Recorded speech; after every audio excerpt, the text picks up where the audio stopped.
नमस्कार दोस्तों, स्वागत है आप सभी का आपके अपने YouTube channel JS topic study में। दोस्तों आज की इस वीडियो में हम एलसीएम और एचसीएफ बहुत ही सिंपल तरीके से निकालना सीखेंगे। लेकिन आज का ये जो वीडियो है ना, ये थोड़ा सा स्पेशल भी होने वाला है। क्यों होने वाला है? क्योंकि आज मैं आपको एचसीएफ निकालने की एक बहुत ही शानदार विधि को बताऊंगा, जिससे आप डायरेक्टली बता देंगे कि भाई एचसीएफ जो है ना, इसका ये आने वाला है। ठीक है, तो वीडियो काफी ज्यादा इंटरेस्टिंग तो होने वाला है, साथ में बहुत ज्यादा मजा भी आने वाला है। तो वीडियो को एंड तक पूरा जरूर देखिए। ठीक है, तो चलिए सबसे पहले हम सीखते हैं एलसीएम। ठीक है, एलसीएम को हिंदी में हम बोलते हैं लघुत्तम समापवर्त्य। ठीक है, तो चलिए सबसे पहले हम लघुत्तम समापवर्त्य निकालते हैं। ठीक है, तो यहां पर हमारा सवाल है 40, 48 और 18 का हमें क्या करना है?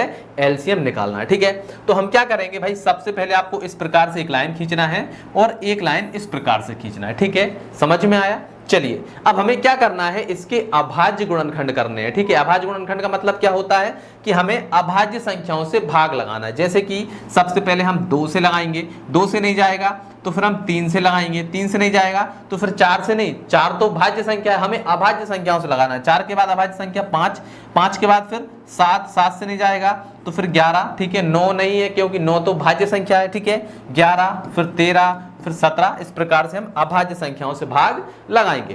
तो चलिए सबसे पहले हम 2 से लगाते हैं। तो 2 से देखिए 40 में कितनी बार जाएगा? 2 दूनी 4 और 0, यहाँ पर 2 दूनी 4 और 2 चौके 8। ठीक है, यहाँ पर 2 नाम 18। ठीक, क्लियर है? अब फिर से 2 से लगा दीजिए। तो 2 से लगाएंगे, 2 एकम 2 और 0, 2 एकम 2 और 2 दूनी 4 और 9 में नहीं जाएगा, 9 को ऐसे ही छोड़ दो। ठीक है, फिर से 2 से लगा दो, यहाँ पर 2 पंजे 10, 2 छिंग 12 और 9 का 9। ठीक है, फिर से 2 से लगा देते हैं, 5 में नहीं जाएगा, 5 को ऐसे ही छोड़ दो।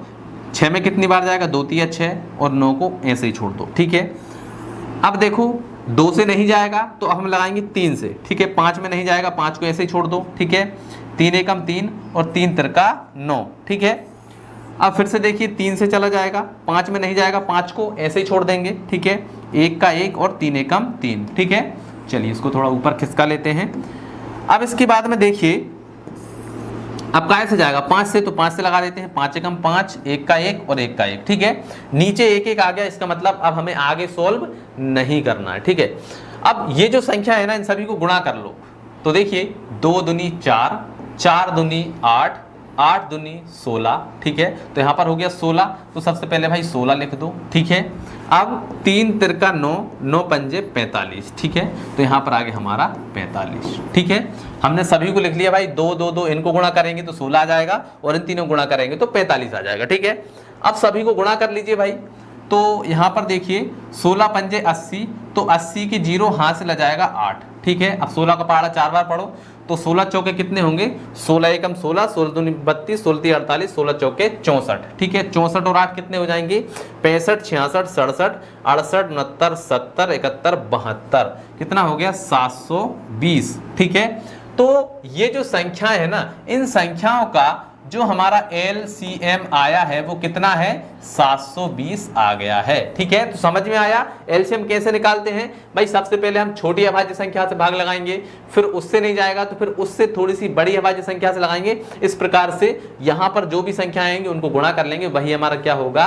एलसीएम हो जाएगा। ठीक है, अब देखो एचसीएफ हमें कैसे निकालना है। ठीक है, तो एचसीएफ निकालने के लिए मैं आपको एक बहुत ही शानदार विधि बता रहा हूं, जिसका नाम है भाग विधि। ठीक है, भाग विधि से हम निकालेंगे। ठीक, तो जब भी हम भाग विधि से किसी भी संख्या का एचसीएफ निकालते हैं तो वहां पर हमें एक चीज ध्यान रखना होती है कि इनमें से बड़ी संख्या में देखनी है कि बड़ी संख्या कौन सी है। तो बड़ी संख्या हमारी है 42। ठीक है, तो हमें क्या करना है? छोटी संख्या से बड़ी संख्या में भाग लगाना है। ठीक है, तो ये तो हो गया भाई हमारा 42। ठीक है, अब 42 में हम भाग लगाएंगे 30 से, क्योंकि 30 क्या है? छोटी संख्या है।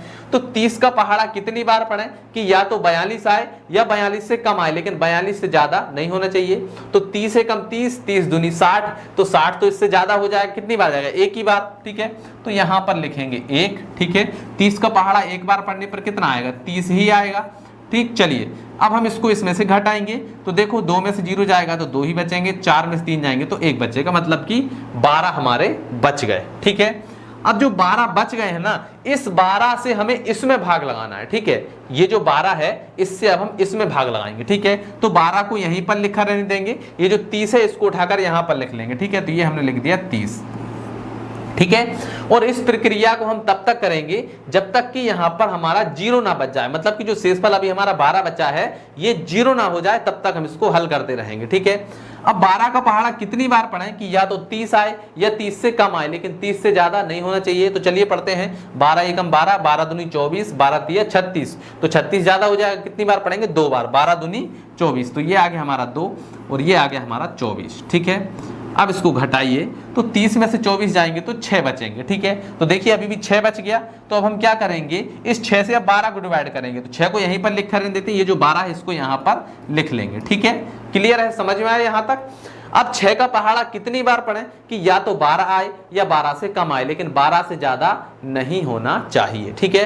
तो 6 एकम 6, 6 दूनी 12। तो 6 का पहाड़ा हमने कितनी बार पढ़ा? 2 बार। तो कितना आया? 12, ठीक है। अब ये जो 12 है पूरा पूरा कट गया और शेषफल हमारा कुछ भी नहीं बचा, मतलब अब हमारा सवाल पूरा हो चुका है। लेकिन सवाल ये है कि हमारा जो HCF जो है वो है कहां पर? तो जिससे हमने लास्ट बार डिवाइड किया था वही संख्या हमारा HCF होगी, मतलब कि 6 से हमने इसको डिवाइड किया था वही हमारा क्या होगा? HCF होगा। मतलब इन दोनों का जो HCF है वो क्या होगा? वो हमारा होगा 6, ठीक है। HCF आ गया है 6, ठीक है। तो इस प्रकार से हम संख्याओं का LCM और HCF निकालते हैं। आशा है आपको बहुत अच्छे से समझ में आ गया होगा। अगर कोई भी डाउट लगता है तो कमेंट करके जरूर से पूछिएगा, ठीक है। हम आपकी हर कमेंट को पढ़ते हैं और हर कमेंट की रिप्लाई करने की कोशिश करते हैं, ठीक है। चलिए मिलते हैं अगली वीडियो में, तब तक के लिए जय हिंद, जय भारत।